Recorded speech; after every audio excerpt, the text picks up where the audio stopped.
आज का टॉपिक हमारा डिप्लॉयमेंट डायग्राम है। पिछले लेक्चर में हमने पैकेज डायग्राम के बारे में देखा था। Now we will see what is the deployment diagram. Basically deployment diagram क्या होता है? ये हमारा एक डायग्राम बनाया जाता है फिजिकल हार्डवेयर का।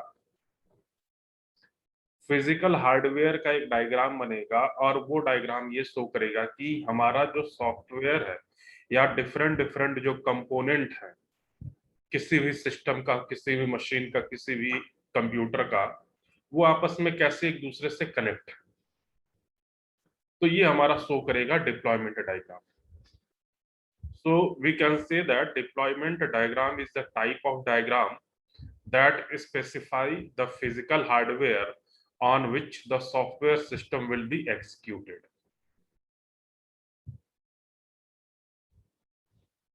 और साथ साथ में ये भी डिफाइन करेगा या ये भी बताएगा कि किस तरीके से एक सॉफ्टवेयर डिप्लॉय किया जाएगा किसी पर्टिकुलर हार्डवेयर पे। डिप्लॉय करने का मतलब how we run a software on a particular hardware.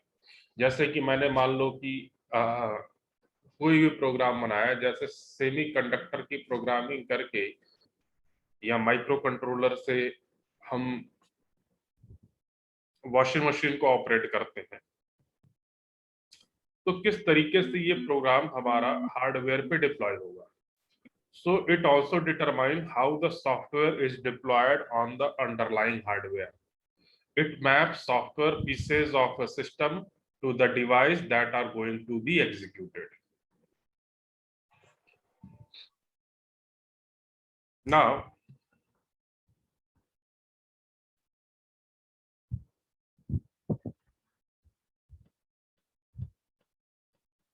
this one, the deployment diagram map the software architecture create in design to the physical system architecture that executed it.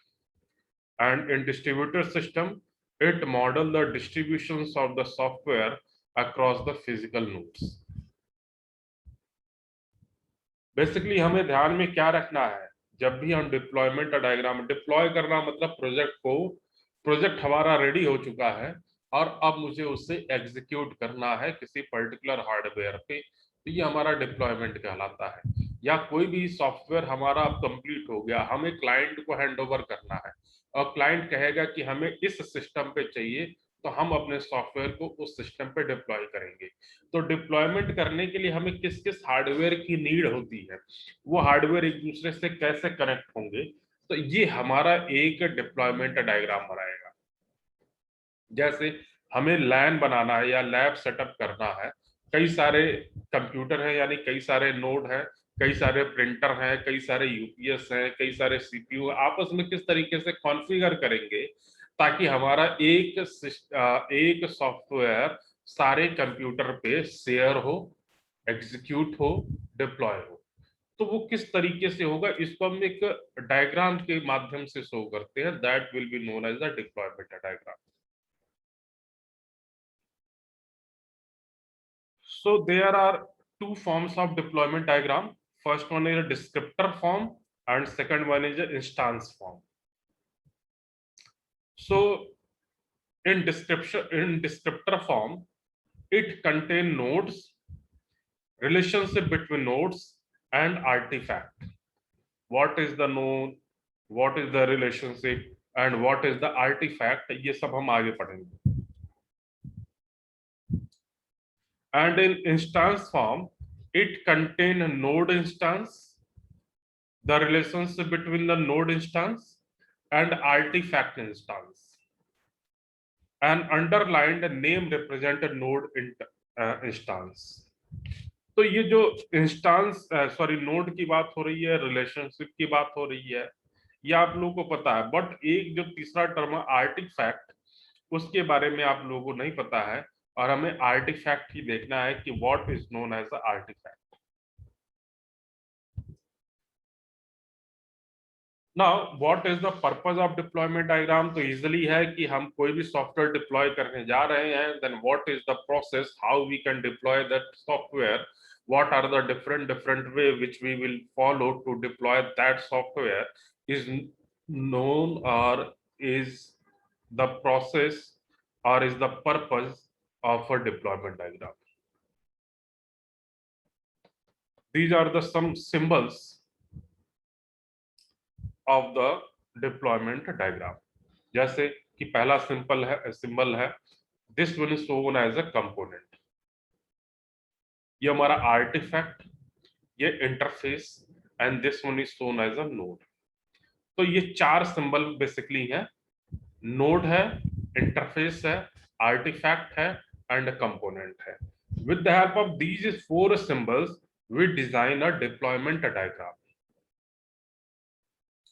With the help of these four symbols, we design a deployment diagram.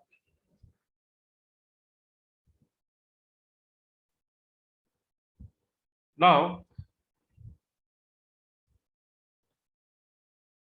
what is the node, what is the component, artifact, interface, क्या क्या होते हैं, तो एक एक करके देखते हैं.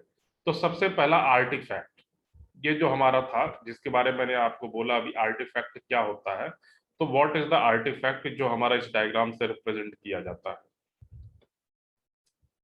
So this one, an artifact represent the specification of a concrete real world entity related to the software development. We can also use the artifact to describe a framework which is used during the software development process or an executable file. Artifacts are deployed on the node and the most common artifacts are as follows, like as a source file, executable files, data table, scripts, data DLL files, user manuals or documentations, output files. These are the common artifacts. जब भी हम कोई project deploy करने जाते हैं तो सबसे पहले हमारा होता है सोर्स कोड क्या है. That one will known as a source file. वो उसकी हमारी exe फाइल क्या है, that one is known as a executable file. क्या उस प्रोजेक्ट को बनाने में, उस सॉफ्टवेयर को बनाने में कोई डेटाबेस यूज किया गया है, कोई टेबल बनाया गया है. So what is the file for the databases. कोई स्क्रिप्टिंग लैंग्वेज यूज की गई है तो उस स्क्रिप्ट लैंग्वेज की फाइल चाहिए. कोई data definition language, data manipulation language use किया गया है, then we need as a DLL files. Project किस हिसाब से बना, किस आधार पे बना, उसका कोई डॉक्यूमेंटेशन है, यूजर मैनुअल है. कि जो प्रोजेक्ट हमारे पास आया था, किसी कंपनी ने दिया था, वो कुछ डॉक्यूमेंट दी थी कि नहीं दी थी. और जब हम फाइनली डिलीवर करने जा रहे हैं तो हम कुछ यूजर मैनुअल बना रहे हैं कि नहीं बना रहे हैं, ताकि यूजर जब हमारे सॉफ्टवेयर पे काम करे तो क्या क्या प्रोसेस होना चाहिए एग्जीक्यूट करने के लिए, उसके लिए हमने कुछ यूजर मैनुअल्स बना रखा है. और last one is output files. जो भी आउटपुट आएगा उसको कहीं हमारा फाइल रिकॉर्ड रखेगा. So these are the things are known as a artefact.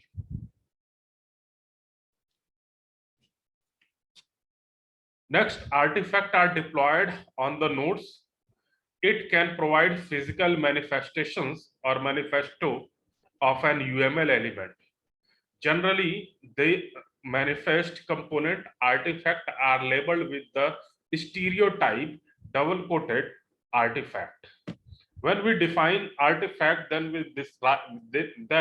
we will write artifact like this. And it may have an artifact icon on the top right corner. Top right corner. जब भी हम artifact लिखेंगे, then this one is the top right corner. Top right corner यहाँ पे हम define करेंगे artifact कि वो हमारा executable फाइल है या source फाइल है या deployment फाइल है या कौन सी फाइल है. ठीक है. Now, each artifact has a file name in its specification that indicate the physical location of the artifact. An artifact can contain another artifact. It may be depend on another file. Artifacts have their properties and behavior that manipulate them. Generally, an artifact is represented as follows in the unified modeling language. और किस तरीके से artefact हम define करते हैं ये हमारा दिया हुआ है।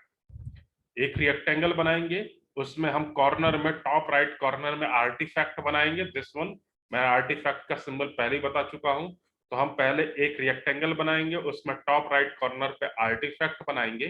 Then we define this one is a artifact, और इस आर्टिफैक्ट का क्या नाम है? This one is a config file. So configuration file, so we can say that this one is a config.dll। हर एक exe फाइल को एग्जीक्यूट करने के लिए we have need a supporting file, and these supporting file will be known as a .dll file। now artifact, उसके बाद आता है artefact instance. क्योंकि कि हमने दो तरीके के आर्टिफैक्ट या दो तरीके के डिप्लॉयमेंट डायग्राम के बारे में पढ़ने जा रहे हैं, और ये दोनों चीजें मैंने आपको पहले ही बताया कि दो तरीके क्या क्या है when we are talking about the artifact diagram. Then these are the descriptor form and instance form.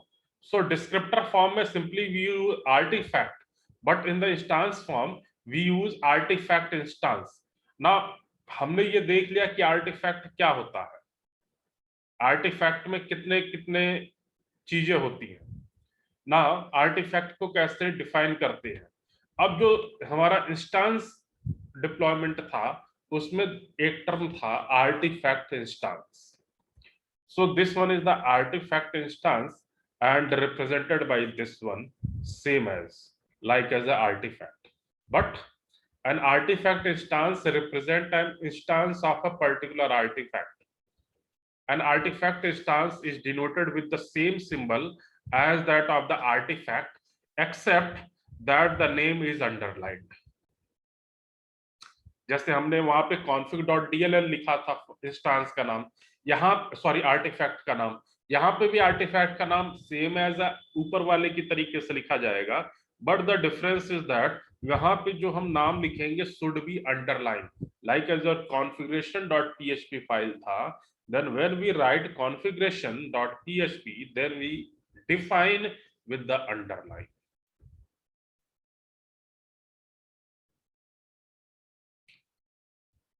A UML diagram allow this to difference between the original artifact and the instance artifact। अगर हम underline किए हैं, it means this one is the instance artifact or artifact instance। अगर हमने underline नहीं किया है, then this one is simple artifact।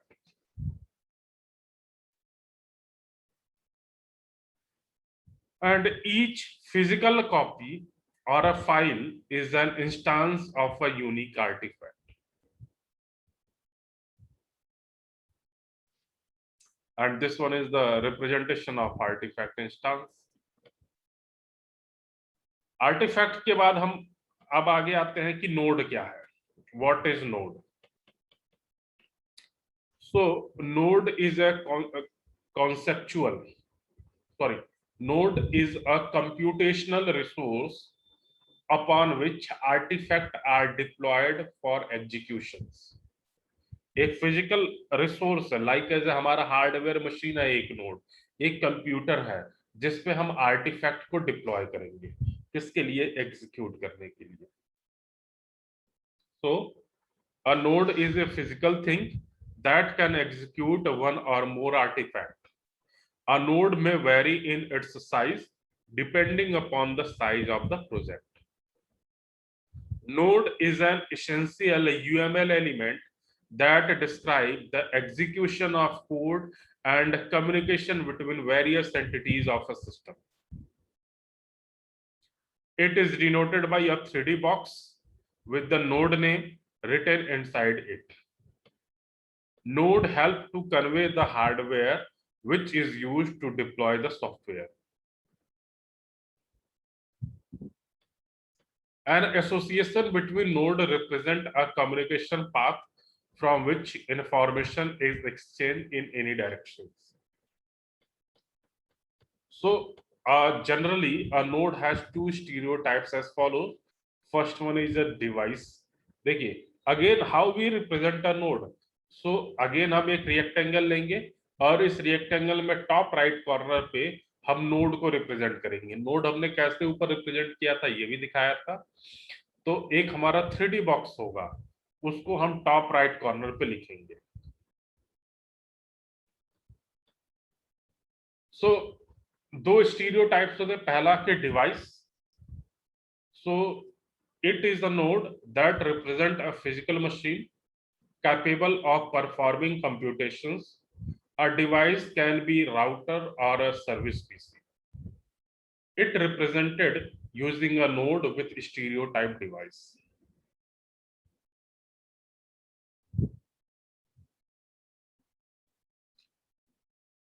ठीक है, अब ये जरूरी नहीं कि हमें हमारे पास केवल एक ही राउटर हो या एक ही पीसी हो। We have more than one router, तो एक राउटर को दूसरे राउटर से कनेक्ट करना पड़ेगा। ठीक है, तो एक राउटर को दूसरे राउटर से कनेक्ट करने के लिए ही हमने यहाँ पे देखा है कि जो चीज लिखा हुआ है,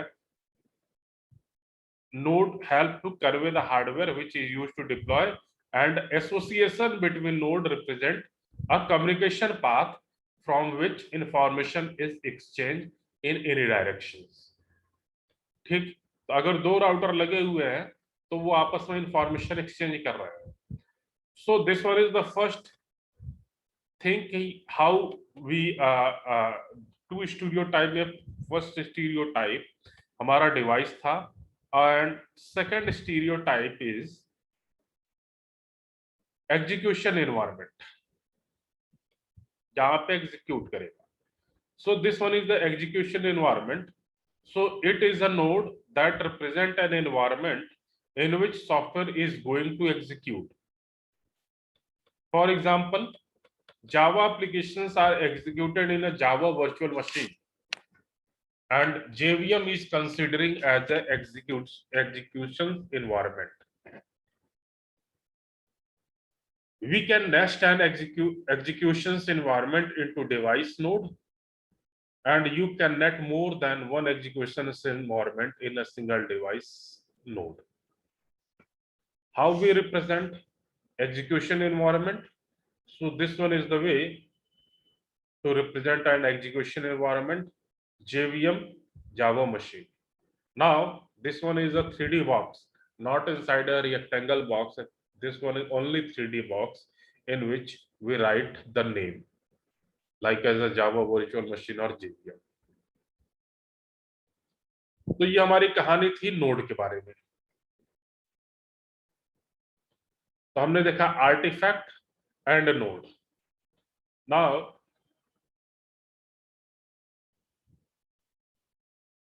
दिस वन इज एग्जांपल। अब इसमें हम देखते हैं एग्जांपल में,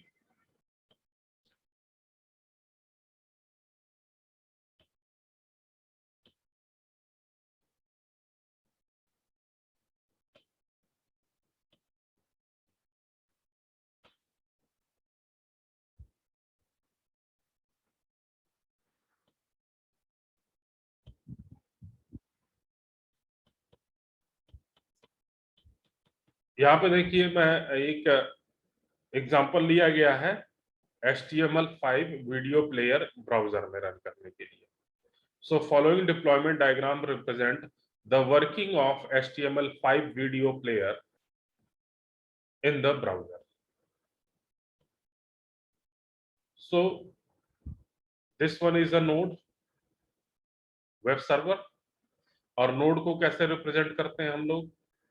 सिंपल, एक रेक्टेंगल बनाते हैं, टॉप राइट कॉर्नर पे 3D ऑब्जेक्ट रखते हैं, और इसके अंदर एक आर्टिफैक्ट है। आर्टिफैक्ट मतलब इस वेब सर्वर नोड के अंदर हमने एक आर्टिफैक्ट बनाया या आर्टिफैक्ट रखा जो PHP पेज रखेगा और index.php, जैसे कि हम लोग सभी लोग जानते हैं कि कोई भी अगर हम वेबसाइट बना रहे हैं तो उसके लिए हमें इंडेक्स पेज लेना पड़ता है, और इंडेक्स पेज ही हमारा होम पेज की तरीके से ट्रीट करता है। तो चाहे आप कोई भी एप्लीकेशन ले लो, always when you run that project will start executing from the index page. So web server हमारा एक नोड है और इस नोड के अंदर हमने एक आर्टिफैक्ट लिया है, आर्टिफैक्ट का नाम है index.php। अब ये कम्युनिकेट कर रहा है डेटाबेस सर्वर से और यूजर पीसी से, दोनों से। देखिए अब सिंपल कहानी हमारी यही है कि मैं यूजर हूं और मैं HTML5 का यूज करके वीडियो प्लेयर बनाना चाह रहा हूं, तो या देखना चाह रहा हूं HTML5 प्लेयर। तो देखिए सबसे पहले हमारे पास क्या होगा, हमारा एक नोड होगा और node is represented by a 3D box. और इसमें क्या होगा, हमारे नोड में यानी हमारे पीसी में एक वेब ब्राउजर होगा और उस वेब ब्राउजर पे एक आर्टिफैक्ट होगा HTML5 प्लेयर का। और ये हमारा यूजर पीसी है, ये यूजर पीसी पोर्ट 80 के थ्रू कम्युनिकेट कर रहा वेब सर्वर से और वेब सर्वर कम्युनिकेट कर रहा डेटाबेस सर्वर से। तो डेटाबेस सर्वर में चेक करेगा क्या HTML5 प्लेयर है, तो उसके लिए user PC will communicate with the web server and web server will communicate with the database server. So database server, web server, user PC, these are the three nodes. And web server have an artifact index.php. User PC node have a device known as a web browser, and inside the web browser we have an artifact HTML5 player. In database server node, there is an artifact known as a SQL database. तो हमने हमारे पास कितने file, एक SQL database है, database का है, एक index है और एक HTML5 का। ये हमारे तीन चीजें आर्टिफैक्ट है। मीन्स जो हमारे पास कोई file, folder, input, output, executable file, source file, documentation file, ये सारी चीजें हमारी आर्टिफैक्ट है। तो ये हमारी सारी चीजें रिप्रेजेंट की गई हैं and this one is the example of deployment diagram.